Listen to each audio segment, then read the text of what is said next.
5 ஆண்டுகளுக்கு பிறகு ரெப்ரோ வட்டி விகிதம் குறைந்துள்ளது. இதனால் வீடு வாகன கடன்களுக்கான வட்டி விகிதம் குறைய வாய்ப்புள்ளது.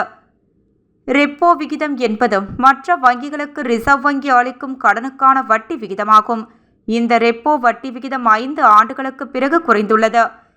இது குறித்து ரிசர்வ் வங்கி கவர்னர் சஞ்சய் மல்கோத்ரா நிருபர்கள் சந்திப்பில் கூறுகையில், வங்கிகளுக்கு ரிசர்வ் வங்கி வழங்கும் கடன்களுக்கான ரிப்போ ரேட் வட்டி விகிதம் 25 புள்ளிகள் குறைந்துள்ளது.